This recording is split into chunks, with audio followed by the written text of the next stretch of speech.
Regardless of how pain begins, the transition from acute to chronic comes with some big changes. It's believed that the brain has a memory for pain pathways. The more often a certain type of pain is triggered, the easier it becomes for the brain to replicate that experience, regardless of whether or not there's a reason to create pain. We see this kind of pain memory show up in phantom limb pain, a condition where amputees report excruciating pain in a limb that no longer exists. There's obviously no physical damage triggering the pain, so there's nothing we can do to apply physical treatments to an arm or a leg that's not there anymore. But what's fascinating is how it's possible to relieve this kind of pain by changing the brain's perception of the situation. That's why mirror therapy is often used in phantom limb cases. The patient puts a mirror up to their healthy limb, creating a reflection that looks like the missing limb. Then the patient moves the healthy limb around, performing small tasks like clenching and unclenching their fist. When looking in the mirror, it seems as if the missing limb is suddenly present and moving around with ease.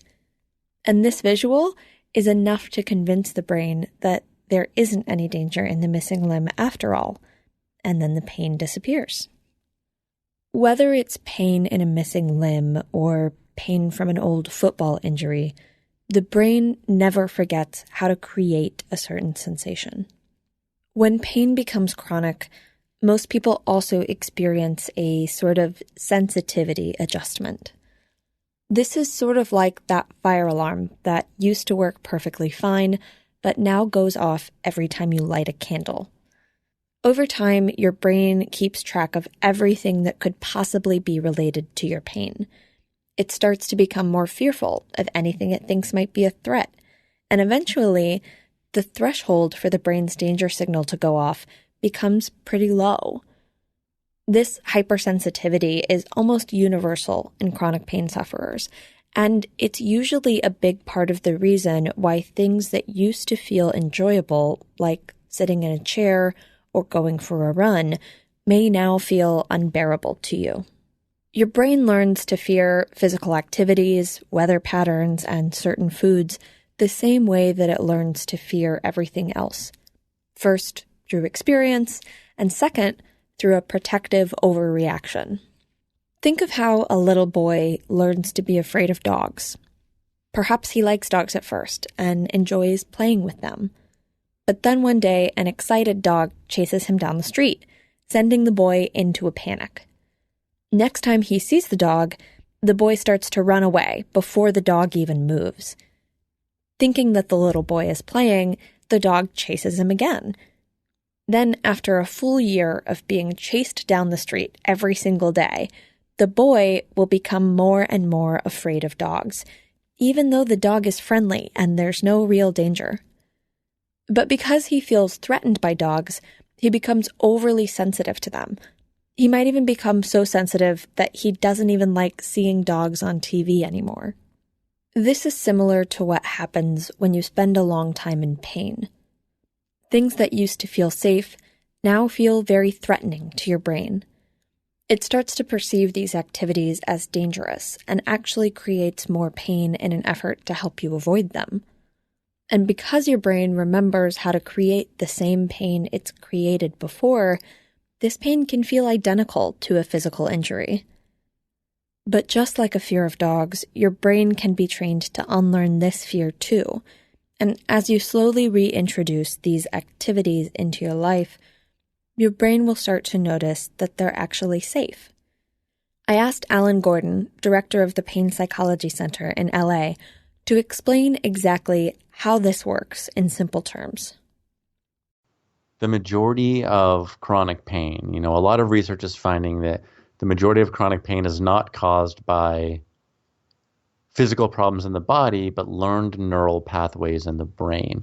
So what happens is our brain is actually giving us the message.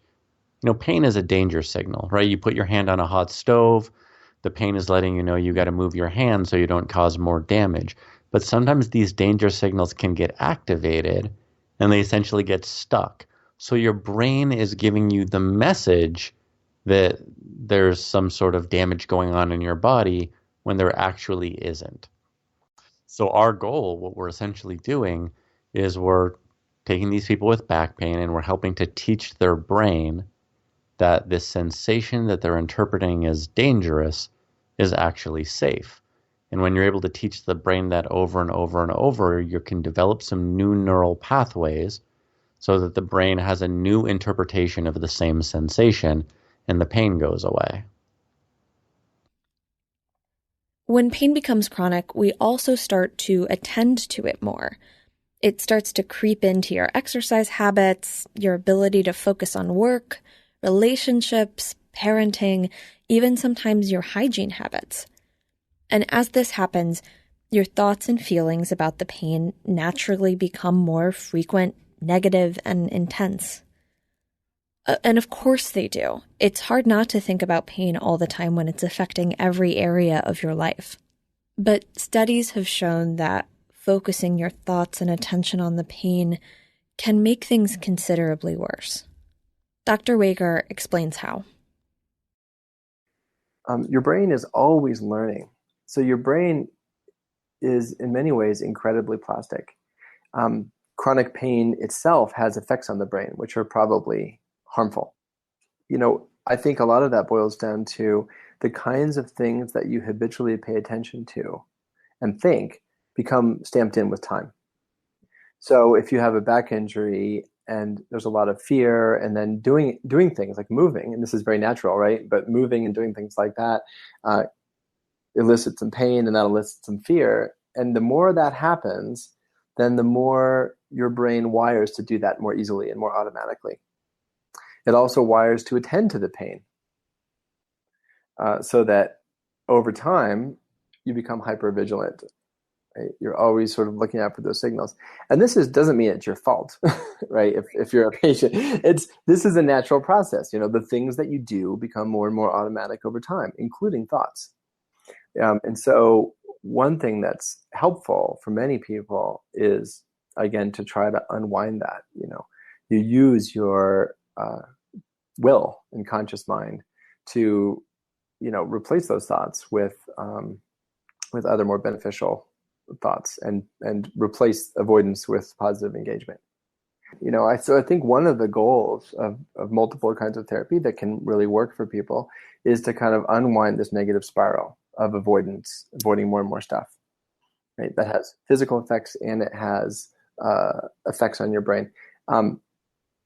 Another strategy that works is to fill your life with positive things, right? So positive engagement in other kinds of activities.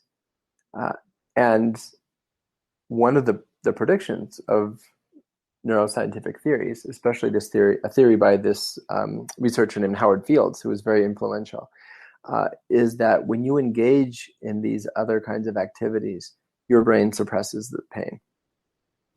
And on top of suppressing the pain is less important to you because you're doing something else that you value. So you're engaging the brain's natural mechanisms for turning down the pain when you engage in positive things.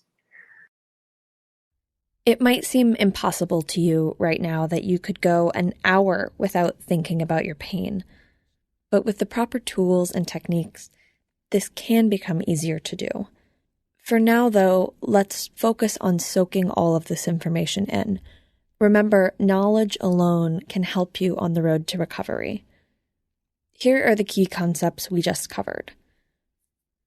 Your brain remembers pain pathways, and because of this, it can trigger pain that feels just like an injury long after the body has healed. When pain becomes chronic, the brain also becomes more sensitive and wires to send danger signals more easily. That's why so many things that used to feel enjoyable may now seem very painful. And finally, as pain starts to creep into every area of your life, your thoughts and feelings about pain might become more frequent and negative. But since the types of things you habitually think and pay attention to become stamped in with time, this makes it difficult for your brain to hop out of the pain-fear spin cycle.